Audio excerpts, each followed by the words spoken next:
Good morning. Sorry, just got my first sip of coffee and you caught me. Hi, it's Anna Walker with Anna Walker Designs and StabThingsIntoExistence.com. Today, you get to watch me skin a project. If you recall, not too long ago, you saw a picture of the sculpture that I created based on, and I'm going to pull it up on my phone, based on a child's drawing that I found online. Oh, and it went away. Come on, where are you at again? I'll get to it here real quick. I know it's not too far away. Almost. It was right before this. There we are. So that is the picture that I saw. I'm calling it a narwhal, and I just used it as my base for creating this sculpture. So you could take one of your child's drawings and you could turn it into an actual three-dimensional creature, and I'm going to show you how to skin this today. So I've used the picture as my guide for figuring out the colors, and I've got the colors, I think, pretty spot on. There's a little bit of green on the horn, and the way it was drawn on, it's just a straight line down the center, but I think what I'm going to do is I'm going to spiral the green around the horn so that it looks more horn-like. That's just my idea. But I'm going to show you how to skin a project using, our wool here, and after we've felted the base of the sculpture in undyed wool, and we're going to finish this out, or at least get it well and good started before the details. So I'm going to flip the camera down and we'll get started. Okay, so I had some wool that was spot on. This is a Maori wool. It's a carded bat. Bat is one way that you can get your wool when you purchase it. And I like Maori wool for the texture that it gives to a project. It works really well. I'm trying to get this centered. Works really well for covering an area and getting you the ability to pull off tiny little coverings at a time, because when it comes to skinning a project, you want to start with a little and then fill in, because it's much easier to get an even coverage of the color when you're adding it just a little bit at a time. So the Maori is going to be the body of our narwhal here. We've got some black for the details, and we've got a little bit of green for that spiral, tiny little bit of red because there are 3 red dots on the tongue that's coming out of the narwhal, and then the pink for the tongue, of course. So I am just going to get started here. Now I've got a single needle in this handy dandy little single needle tool. This is not my go-to, but it does work, fairly well. If I'm going to use a single needle, I much prefer using this clover tool that I can put either 1, 2, or 3 needles in. And the reason I like using this is because it doesn't feel so off-center. You notice that the way the needle goes into this tool, you get this around here, the way the needle goes into this tool, it's off on one side, and so you have to, it's not really centered, and so you have to be very careful as you're working your needle in to not come at an angle, and it's a little more difficult to keep that straight when it's this much off center. The clover tool, all 3 needles, and you can put 1, 2, or 3 needles in there, is very centrally located, and it's toward the core of the center of the pen tool instead of along the side of the center of this wood tool. So this is my go-to in normal circumstances, and I'm actually going to use both of these today so that you can see them in action. I'm going to start out using the wood tool to just sort of baste the fibers on, and then I'll come back with the clover tool to make it go a little faster.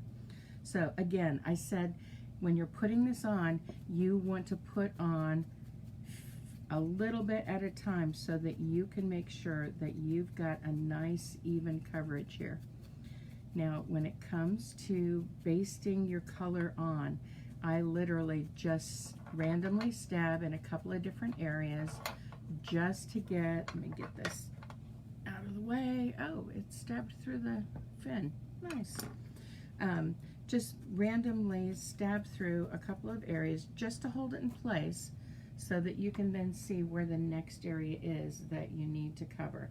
And I try and overlap, especially with an area that's a little lighter, to help me get that coverage nice and even. And then it's just adding a little at a time. And again, we're just basting this in place right now because we'll come in with the clover needle tool and we will get that more firmly in there. I like working the difficult areas first, and because I've already got the horn set up on this, I'm going to try and, my lighting is being a little difficult today. I'm trying to get some light without it being just in your face. Let me try the other lamp here and see if that'll help us out a little bit more. There we go. So I'm trying to get the underside first so that that narwhal horn won't be in the way as we try and go all the way around it. And see how I can just pull off thin little layers from the bat. That's why I like using these a lot when it comes to skinning creatures. This is a nice wool you can get. It is a breed that is from New Zealand, but the Maori carded bats work very, very nicely for sculpting and for skinning your sculptures. I like using it instead of some of the others because it's got a little bit more texture to it. Merino, which is, you know, the go-to for creating garments or creating accessories, is lovely next to the skin, but the texture is very, very slick and smooth, which is exactly what you want for clothing and for accessories. You want it to be comfortable on the skin. But the texture for sculptures and working on things that are not going to be handled a lot, it's nice to have that extra little bit of texture in the wool because it will help sort of plump up and fill in any little gaps that there might be in your sculpting base and just give it that nice rich feeling. And again, you know, you see I'm just adding a little at a time, stabbing in a couple of little areas.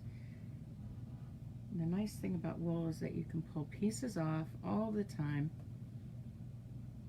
and you can hold your sculpture at different angles so that you can get in to all the little nooks and crannies. I'm not looking for perfect coverage right now. I am just wanting to get a base skin on, and then we'll add on from there what we need to finish it out. But if I can get the base on here and I can get it just basted in place, then I know where I've got to add a little extra wool. And so I'm just coming around and getting a little bit extra. There's some down here on the side of the tail. I want to get in there. Again, just basting. So I'm not being very determined or very grid-like in my application right now because I'm just wanting to get that color in place so that we can then start evening it out by working with the pen tool from Clover,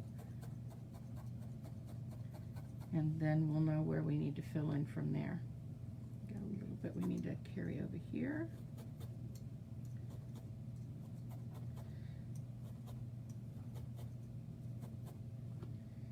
Okay, we've got the underside pretty well covered. I want to get this tongue on part of this lip underneath the tongue. And you see how easy it is to pull the Maori wool apart and then lay it over. It just works beautifully for that. Now for this area, I want to be very careful where I baste because this is all going to be pink. And I'm just trying to get this lower lip here basted into place. Always watch where your non-stabbing hand is. But sometimes you're going to have to get that finger pretty darn close. And so just be careful with where you're putting the needle. I'm going to work this underside here.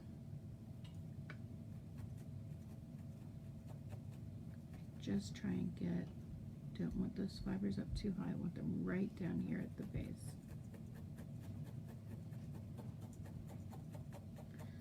And if I get them really good right here at the base, then I can take and I can just pull off that excess, and then we'll have that little bit that can fold over and cover up that bottom lip, okay? So let's work on the rest of this.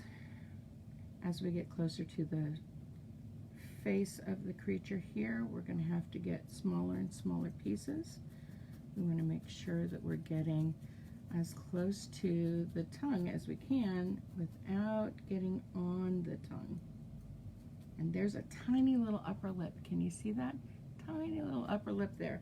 Now it's going to be a little tricky to get to, but we can do it. And actually, to do that, I'm going to take and make a flat piece. And I want to use the clover tool. This will give me a little faster felting. I'm just trying to make a flat piece of felt here that I can then fold over that upper lip that is so tiny.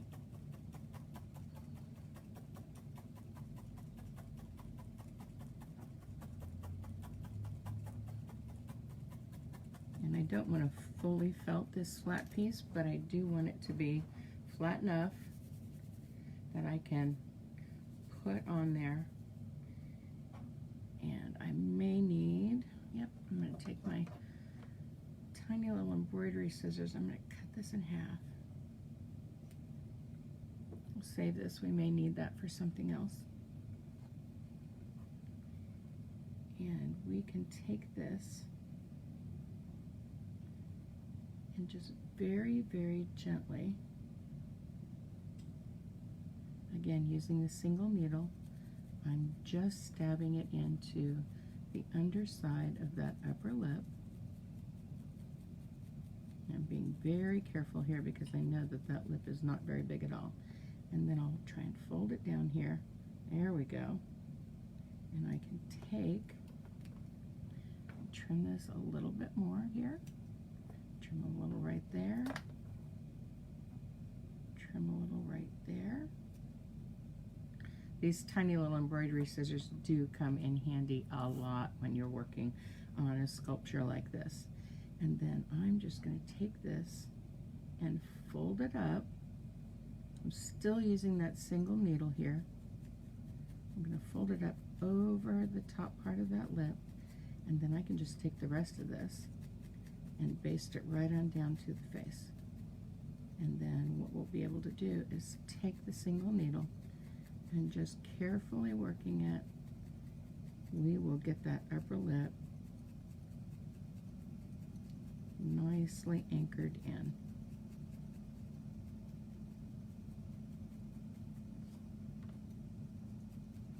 Change the shape of the upper lip just a tiny bit, but we can keep working that with this single needle.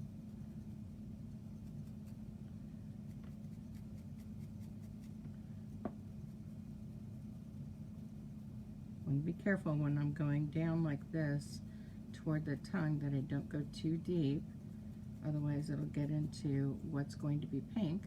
But there we go, we've got our upper lip there. And now we can take and finish basting around on the face. We can even use this piece that we used for the flat to make that upper lip, and we can just add it right on in here and continue the coverage here. The goal here is to cover it completely with the Maori wool. I'm not letting any of the scraps, be wasted. If I need to anchor them and then sort of tease them out, I can do that. But right now it's just about getting that coverage everywhere on the body, and then we'll go with our clover tool, the 3 needles, and we will start evening this out. But right now it's just basting, so he looks really, really fluffy right now. And that's okay.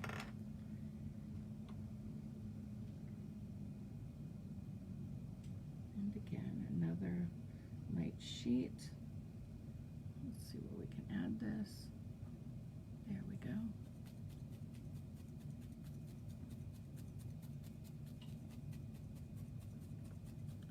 And we're just basting it in place. Get a little bit more here.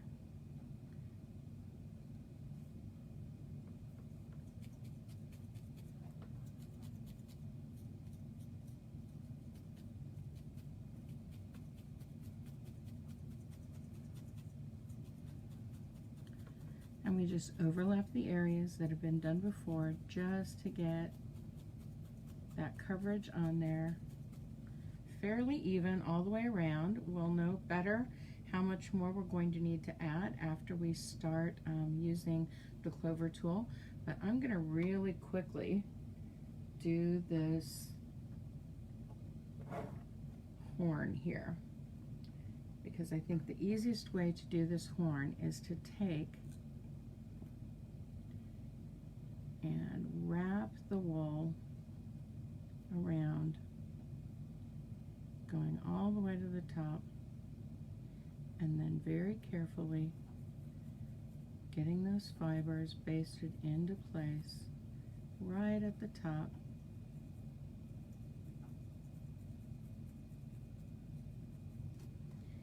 And I'm going to come down and I'm going to use this as a base because I don't want to screw up my horn too much. And I'm just going to baste it into place so that it'll stay put. Now the horn, we're probably only going to use the single needle tool that I'm using now, just like we did on the upper lip and the lower lip. We're going to use this single needle tool. The rest of the body will use the clover 3 needle tool. But we've got our base coverage, okay? So now I'm going to put that wood tool aside. I'm going to lay it down, and I am just going to start getting a nice little grid pattern going with the clover tool so that we can get these fibers felted into the base nice and evenly.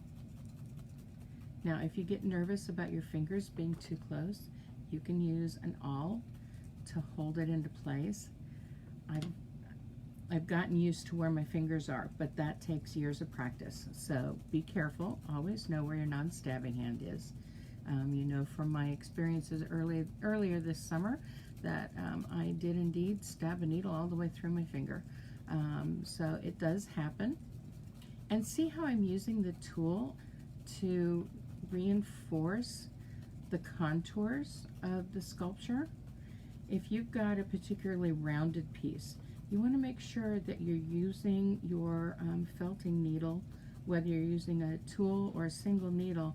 You want to make sure you use it in a way that it will go around the area that you're working on.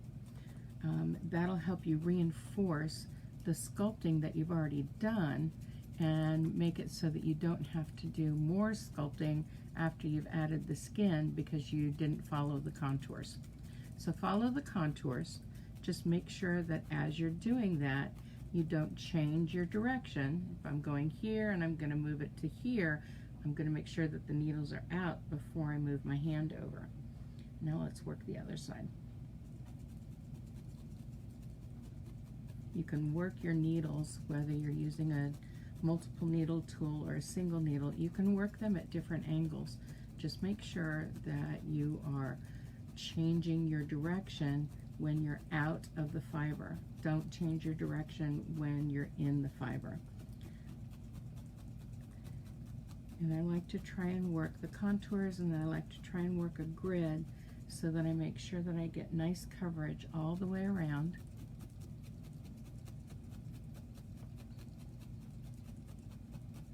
And this is a medium felt. that I've done on this particular creature. It's not meant to be a toy to be played with. It's meant to be, you know, a knick-knack or a doodad that is an example, you know, a example of a cherished memory of a drawing that's come to life in 3D creation. If you were going to do this for your child to play with it, you would really want to have a firm 100% well done felting on that.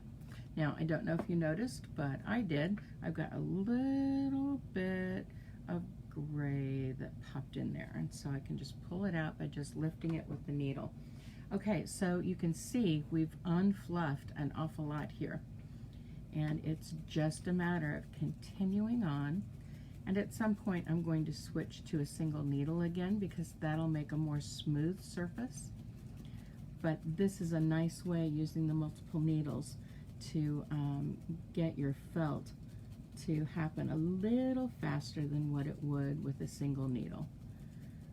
But it does leave a lot of marks there. And there are some techniques that you can do to sort of smooth things out. Remember, follow the contours. We're just working on seeing where our areas are that we're going to need a little extra fiber to cover. And I'm already seeing areas, but I want to finish up with the whole thing before we start spot adding fibers. Now, depending on your project, you may be okay with just a basic coverage here. Make sure you guys can still see this. I get to working and then I forget to look up at the camera and see what your angle is. And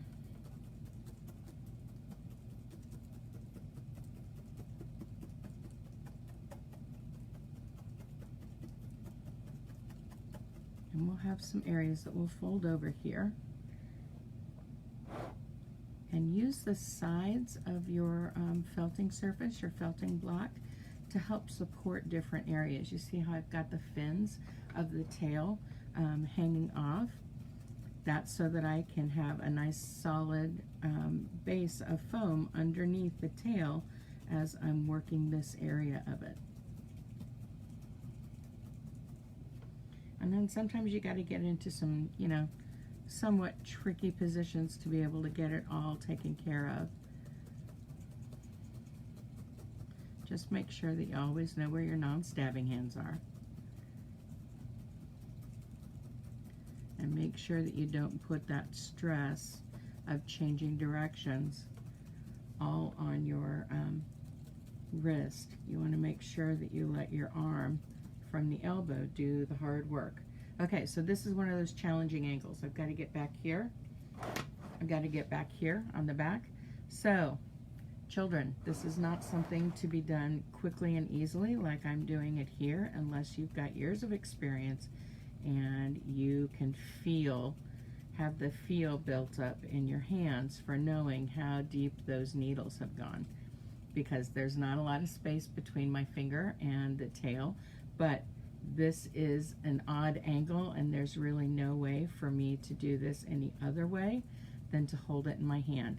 Just be very, very, very careful, okay? And we've got the tail here. I can bend this just a little bit, which makes it possible to get the back of this tail.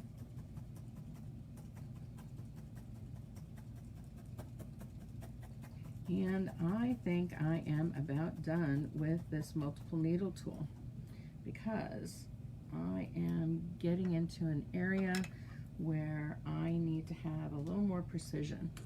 So I'm going to use the multiple needle. I'm going to back up, Anna. I'm going to use a single needle again, and I'm going to fold over this bit of fiber here. And I'm working pretty shallowly right now. When I am stabbing these fibers into place, I want to make sure that I'm not pushing fluffs of fibers out to the other side. I just want these to anchor into the undyed wool that is the base of our sculpture here. And so I'm working pretty shallowly. And then I can reinforce this by having it flat on this side. And we'll have some areas that we're going to need to add fiber to, but This gives us a good view for where we're at and what needs to be added. And if you need to fold something over and you don't have a way to hold it with your fingers, or you don't want to hold it with your fingers, you can certainly use a straight pin and use that to hold it into place, and then hold the top of the straight pin. You can use an awl, you can use another felting needle, and just work that around where you've used something to help you hold that into place. And we're going to have some areas that we're going to have to fold over from the other side, but when we add the fibers, we're going to add them around the corners. And when you've got sharp edges like this, you will want to do a lot of folding over. And sometimes, like we did with the upper lip here, sometimes you'll need to build that flat piece a little bit and then fold it over to get that coverage going. So what I want to do right now is finish up this other lip. I did not go through and do a piece of fiber, flat fiber, like I did for the top lip. So I want to go through here with the single needle, and I want to bring it in a little bit more and just get that felting to happen all the way up around. And let's see what we've got here. Again, we've got some tricky areas to get the coverage, but it's just a matter of finding an angle that you can get the needle into, being safe about where the needle is going and where your fingers are. And it makes it possible for us to get in here and be a little more deliberate about those areas that we're working.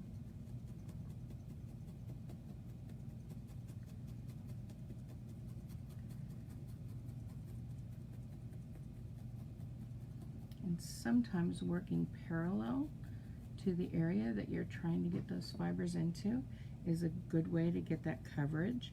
And you see, as I'm working it like this, I'm working just parallel how much it's bringing that fiber in. See, it's just grabbing that fiber and saying, okay, you want to go in there. But again, I can feel that needle underneath in my fingers, so you want to be very, very careful if you're doing something that's this fiddly and this close. And give yourself the opportunity to come in after you've pulled that in, going parallel and getting it anchored down to the bottom. It's just about moving that needle all over. And so let's flip it over. Again, I'm going to have to use my finger here, come in parallel to bring those fibers in.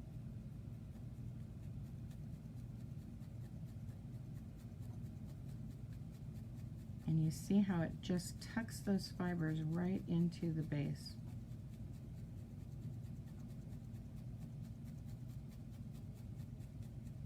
This is another way to make sure that you get any stray fuzzies when you're finished with a sculpture or a project and you've got a lot of fuzzies on the top surface. If you come in parallel and just gently tuck it, it'll bring those fibers into the piece, and you won't have those fuzzies built up.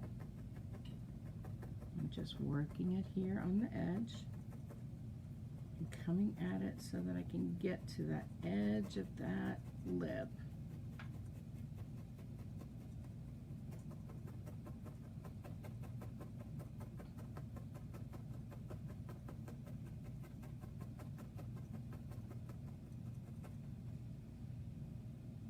Okay, that's not bad. I'm looking at it from this angle, and I've got some more area to cover, so I'm going to get a tiny little piece of this blue. I'm going to make it a little smaller, and I'm going to lift the tongue up like this, and I am just going to work this right here to cover that bare spot.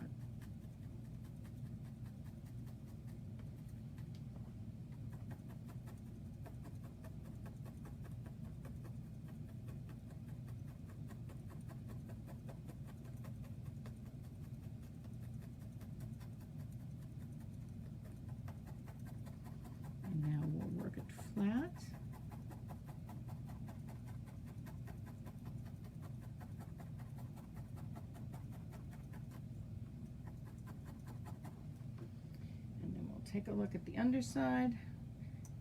Get these pieces up here along the edge.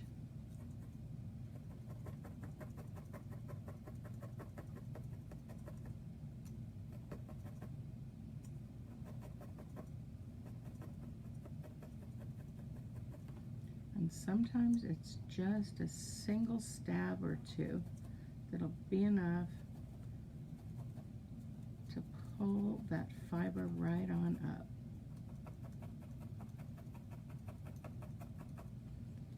Teeny tiny little white spot there.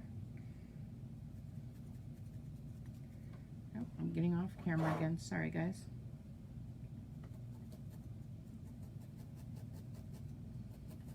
And let's just anchor these sides down.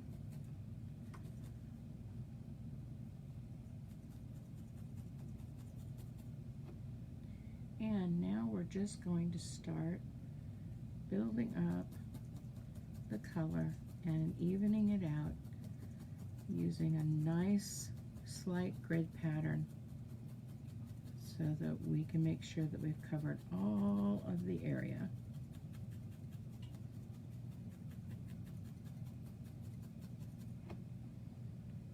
Got a little bit of a light area here, so we'll pull a little bit more fiber.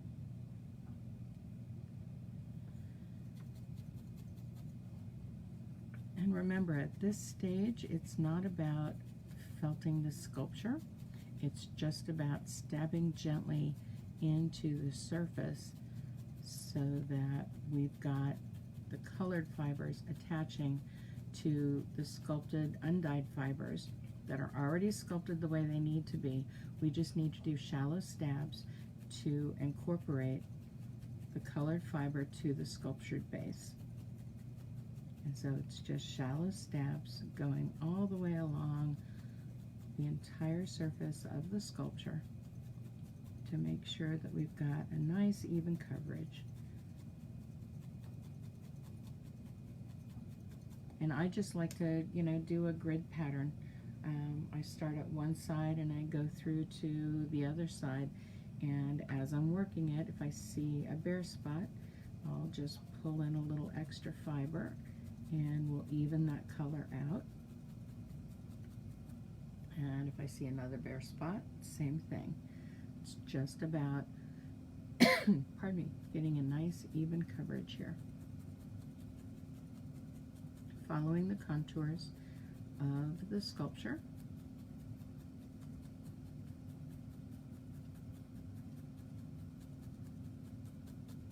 I know some of you have commented, but being the only person on the screen at a time, I will answer any questions that you have after the video goes onto the page, and I'll answer your questions. So if you've got questions as I'm going through this process, please go ahead and make a comment with those questions. I will go over them and I will answer them after I get done with the video.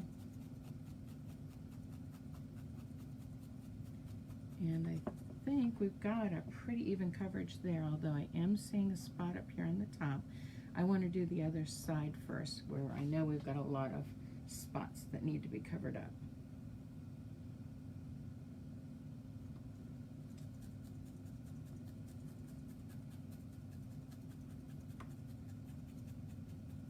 And again, just using a nice grid pattern.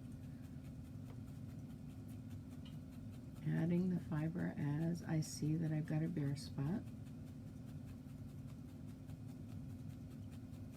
And this is where adding, the colored fiber a little bit at a time really shows you why it's easier to do it that way than it is to put on big globs of color and try and keep your sculpture accurate. If you're adding big globs of color, then you're actually going to be changing the structure that you've created underneath in the undyed fiber. And just shallow stabs. Again, we're just incorporating it into the base that's already been felted. At this point, it's not about felting, it's about attaching the skin to what's already been felted.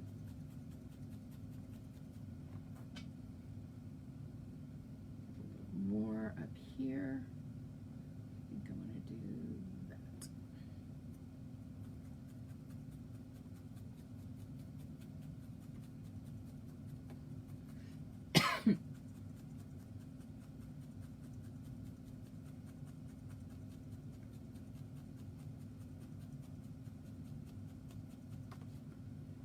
Turn this around so you guys can see a little easier.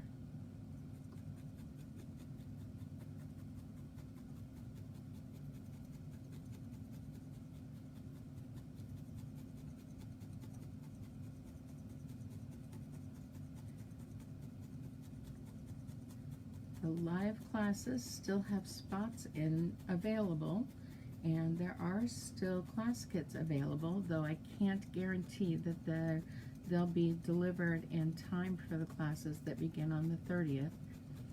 If you're not a Gen Con person, but you would like to take one of my needle felting classes for Gen Con, you can get a free badge for Gen Con at gencon.com, GENCON.com. You can get a free badge, and then you can purchase your spot in one of my classes. Search the available games for Felt This, and you'll find the listing of my classes. There are still spots available. And then if you've got a kit already, you're all set. You've paid for the class, and you've got your spot, and then just be there at class time. Class times are set for Eastern time. I am in Central time. And then we'll be ready to get on our Zoom call and do our class together. There will be 2 classes on July 30th, 2 on July 31st, 2 on August 1st, and then 1 on August 2nd. And the 2 classes I'm teaching are Create a Creature. This could certainly be a creature that you create, or a creature from one of your child's drawings that you could create during that class, or create any creature that you want. I will show you, give you details on how you need to start that creature and how you need to work that creature. When I'm teaching live classes for a creature class, I usually have about 15 to 25 people in that class, and I just feel like I'm on roller skates going around giving everybody individualized attention on what they need to do for the creature that they've selected. So not being in person, I wanted to make sure that I would have plenty of time to get to everyone and give them that same level of service. So there will only be 10 people in each class, and that should give me ample opportunity to get with each of you and pull your item up on the screen and give you individualized attention to help make your creature come to life for you. So if you would like to create a creature of your own, come be part of these virtual classes. If you need a kit, I've got basic kits, deluxe kits, mini kits, and then I have a special Gen Con class kit. And you can order that, but again, as I said, I can't guarantee that. I send them first class or priority, whichever is less expensive, and the Gen Con kits usually go for first class because they're small enough. So, you know, we still have time. There's still 9 days before that first class, but I don't want to get to the point, and I'm sending out every day between now and Saturday, just to make sure that I'm giving you, ouch, and you just saw me stab myself really well. See, I bent the needle on that baby. You see? Bent it right off. And there's a little bit of blood, but it's okay. I'm gonna pull this off. This is how this needle tool works. It just fits in that little groove right there. So let's get a new needle. And what do I have here? Oh, they just dropped one. Okay, let's get a new needle in here. This is a size 40 because it's got this little red thing on the end. I tried it with washi tape first, and the washi tape didn't work out very well. So I switched over to using nail polish. But you set the new needle in there, and then you just push it right back into the handle, and you're ready to go again. And here we go. I wasn't paying attention, and so I got myself. You saw it live. Anyway, what was I saying? Oh yes, I said that I'm shipping out any orders that come in from now through Saturday morning. I will be shipping them out, but after Saturday, my shipping goes back to Mondays and Thursdays. So if you still want to get a kit, you still want to take a class, you've got time to be able to order a kit and to be able to sign up for a class. If you've got materials and you don't need a kit, you can sign up for a class even the day of, and that'll be no problem at all. And then in August, you will find classes available on my stabthingsintoexistence.com website. These are the first virtual classes that I've been building toward doing for the past 2 years. They were supposed to have been launched 2 years ago, but life happened. And I've been getting back on the horse and getting things in motion and ready, and then COVID hit, and it was as if God was saying, okay, you're ready, let's do this. And so we're doing it.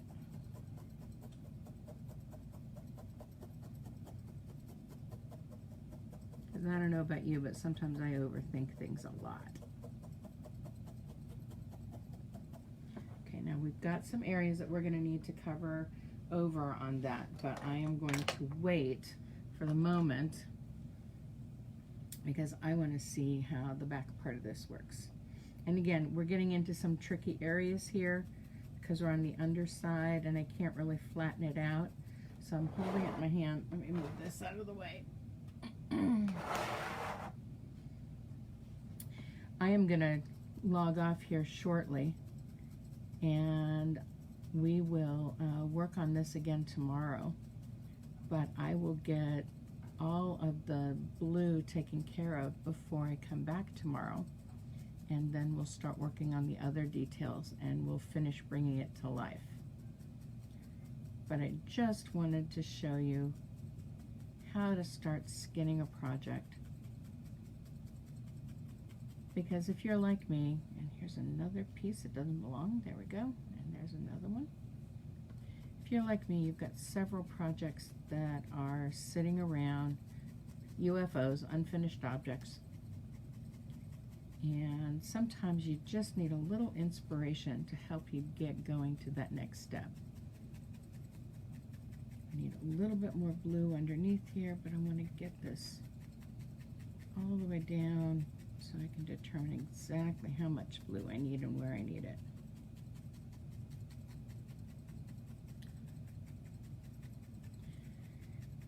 And you'll notice that, you know, I kind of go back and forth. Sometimes my grid is going this way, sometimes it's going this way, sometimes it's going at an odd angle. I do that to make sure that I've got those connections going nicely on every angle. Okay, so let's add a tiny bit more blue here on the tail and on the underside, and then I will sign off for today, and we will finish up with this project tomorrow. Here's where we need a tiny bit of blue.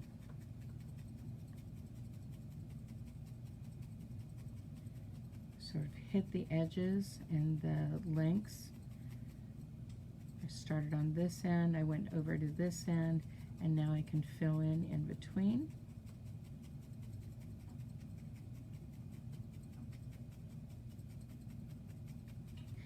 The one nice thing about holding the project in your hand, aside from, you know, stabbing yourself like I just did,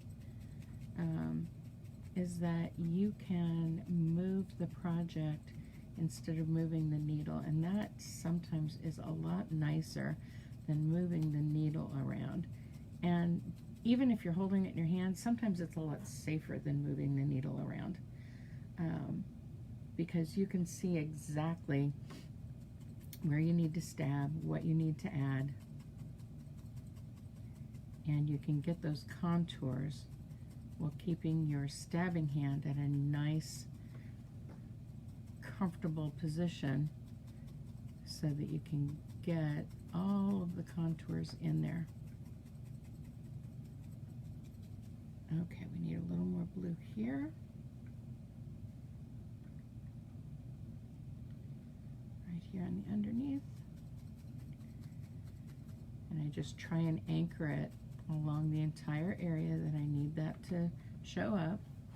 I keep getting off camera, I apologize.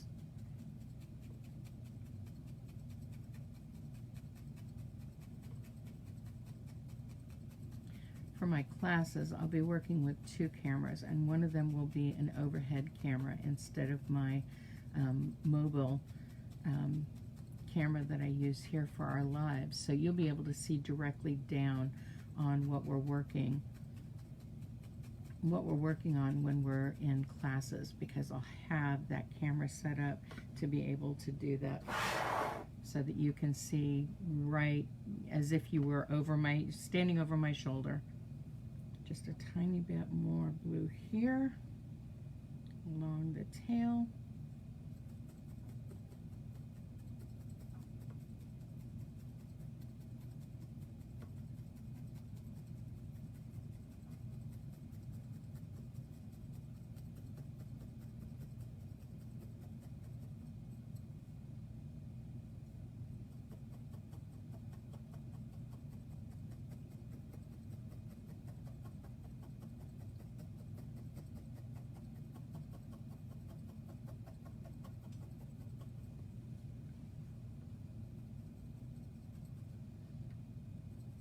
This is one of those weird angles again. Got to be careful where that needle is, but to go around the edge of the fin here. And we will probably be adding another piece on there. Need a nice little chunk, little being the operative word. Blue right here.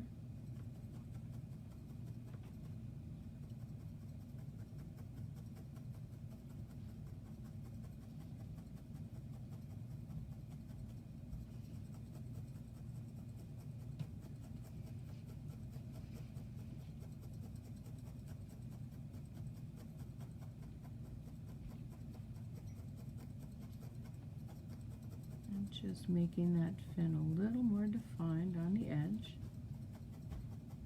That last little bit of color right there. Making sure we're still working really shallow, so that we're getting that color to be exactly where we want it to be. And taking a look, and I think tiny little bit of color right here, and then I think we're done with the blue for the day. And we'll come back tomorrow and do the rest of the detailing. But this gives you a nice view of what it's like to work a 3-dimensional project like this and getting the skin on. And there we go. We've got a nice start, and I'll probably fiddle with it just a tiny bit more in certain areas. I've got to work the horn a little bit more deliberately, and I'll do a tiny little bit more around the mouth of the narwhal, but we've got the color on, and we've got a good start to the project, and tomorrow we'll work on finishing it. So that's what I have for you for today, and I hope you come back tomorrow and we'll finish this how to turn a child's drawing into an actual felted object. So I'll see you tomorrow.